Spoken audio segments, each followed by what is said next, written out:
SSLC ಪೂರ್ವ ಸಿದ್ಧತಾ ಪರೀಕ್ಷಾ ವೇಳಾಪಟ್ಟಿ ವಿರುದ್ಧ ಹೊಸ ಆರೋಪ ಕೇಳಿಬಂದಿದೆ. ಹಿಂದೂ ಸಂಘಟನೆ ಮುಖಂಡರು ವೇಳಾಪಟ್ಟಿಗೂ ಕೋಮು ಬಣ್ಣ ನೀಡಿದ್ದಾರೆ. ಇದಕ್ಕೆ ಸಚಿವ ಮಧು ಬಂಗಾರಪ್ಪ ತಿರುಗೇಟು ನೀಡಿದ್ದಾರೆ. ಅಷ್ಟಕ್ಕೂ ಏನಿದು ವೇಳಾಪಟ್ಟಿಯ ವಿವಾದ? ಬನ್ನಿ ನೋಡೋಣ. ಎಸ್ಎಸ್ಎಲ್ಸಿ ಪರೀಕ್ಷಾ ವೇಳಾಪಟ್ಟಿಗೂ ಕೋಮು ಬಣ್ಣ.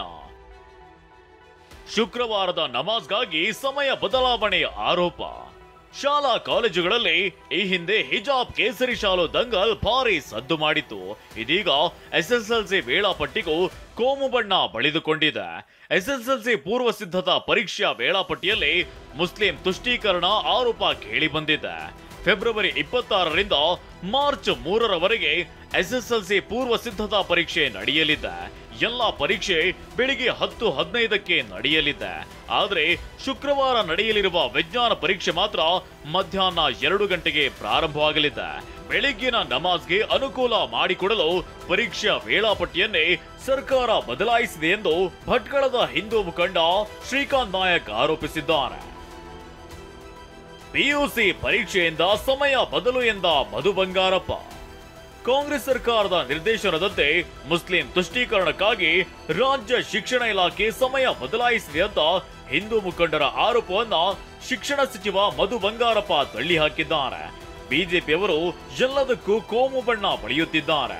ಕಳ್ಳನಿಗೆ ಒಂದು ಸುಳ್ಳು ನೆಪ ಬೇಕು ಅಂತಾರಲ್ಲ, ಹಾಗೆ ಬಿಜೆಪಿಯವರ ಅಂಗಸಂಸ್ಥೆ ಆರ್ಎಸ್ಎಸ್ನವರ ಕೆಲಸ ಇದು ಅಂತ ತಿರುಗೇಟನ್ನ ನೀಡಿದ್ದಾರೆ. 1ನೇ ತಾರೀಕು ಬೆಳಿಗ್ಗೆ ಪಿಯುಸಿ ಪರೀಕ್ಷೆ ಇರೋದ್ರಿಂದ ಬೆಳಿಗ್ಗೆ ಅವರಿಗಿದೆ. ಎಸ್ಎಸ್ಎಲ್ಸಿ ಮುಖ್ಯ ಪರೀಕ್ಷೆ ಅಲ್ಲ, ಪೂರ್ವ ಸಿದ್ಧತಾ ಪರೀಕ್ಷೆ ಆಗಿದ್ರಿಂದ ಮಧ್ಯಾಹ್ನ ಮಾಡ್ತಿದ್ದೇವೆ. ಒಂದು ದಿನ ಮುಂದೆ ಹಾಕ್ಬಹುದು ಅಂತ ಹೇಳ್ಬೋದು.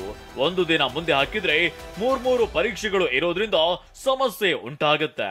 ನಮ್ಮ ಮಕ್ಕಳಿಗೆ ಅನುಕೂಲ ಆಗುವ ರೀತಿಯಲ್ಲಿ ನಮಗೆ ಆಡಳಿತ ನಡೆಸಲು ಬರುತ್ತದೆ, ಅದನ್ನ ನಾವು ಮಾಡ್ತೀವಿ ಅಂತ ಮಧು ಬಂಗಾರಪ್ಪ ಹೇಳಿದ್ದಾರೆ. ಒಂದು ದಿವಸ ಮುಂದೆ ಹಾಕಿದ್ರೆ ನಮಗೇನಾಗ್ತದೆ, 3 ಎಕ್ಸಾಮ್ ಮಾಡ್ತಾ ಇದ್ದೀವಿ. ನಮ್ಮ ಮಕ್ಕಳಿಗೆ ಅನುಕೂಲ ಆಗ್ತಕ್ಕಂಥ ರೀತಿಯಲ್ಲಿ ನಮಗೆ ಅಡ್ಮಿನಿಸ್ಟ್ರೇಷನ್ ಮಾಡೋದು ಗೊತ್ತಿದೆ, ಅದನ್ನು ಮಾಡ್ತೀವಿ.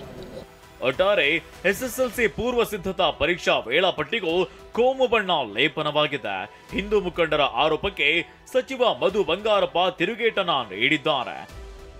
Bureau report, ಟಿವಿ9.